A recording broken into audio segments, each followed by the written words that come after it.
हरिद्वार में किसको मिलेगा जनता का साथ? बीजेपी लगाएगी जीत की हैट्रिक या फिर कांग्रेस को मिलेगा जनता का साथ, या फिर बीएसपी और उमेश बदल देंगे इतिहास? मतदान में अब कुछ ही घंटे बाकी हैं। उत्तराखंड में चुनाव सीधे तौर पर बीजेपी और कांग्रेस के बीच लड़ा जा रहा है, लेकिन हरिद्वार में स्थिति अलग है। यहाँ बीजेपी कांग्रेस के साथ साथ बसपा और निर्दलीय प्रत्याशी चुनाव में साम दाम दंड भेद के साथ मैदान में उतरे हैं।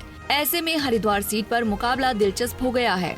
चुनावी घपरौल के बीच आज इस रिपोर्ट में उत्तराखंड की सबसे हॉट सीट हरिद्वार सीट के जातीय समीकरण और इस सीट पर क्या क्या संभावनाएं हैं, इसको जानेंगे। जीत हार में जातीय समीकरण क्या भूमिका अदा कर सकती हैं? सबसे पहले इसे जानते हैं। क्या है हरिद्वार लोकसभा सीट के जातीय समीकरण?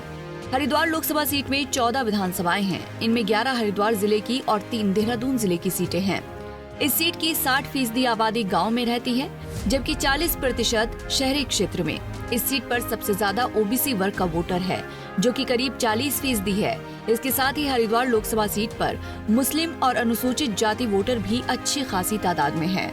अनुसूचित जाति 19.23% और मुस्लिम 25% है। पिरान कलियर, भगवानपुर, मंगलौर, ज्वालापुर सीट पर सबसे ज्यादा मुस्लिम वोटर हैं।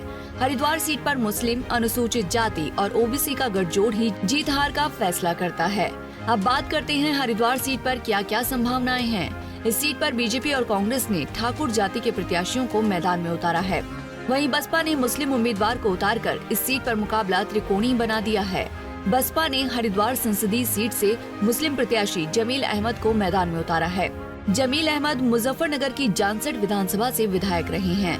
बसपा की यहां से रणनीति ये है कि कैडर वोट के साथ ही मुस्लिम मतदाताओं को भी लामबंद करे। अगर हरिद्वार सीट से कैडर वोट के साथ ही मुस्लिम मतदाता भी बसपा के पक्ष में आ जाते हैं तो पार्टी इस सीट पर मुकाबले को रोचक बना सकती है।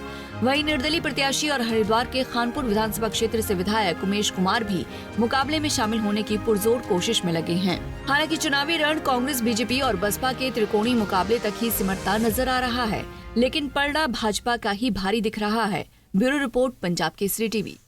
हमसे जुड़े रहने के लिए हमारे YouTube चैनल को सब्सक्राइब करें और नई वीडियो की नोटिफिकेशन के लिए बेल आइकॉन को दबाएं।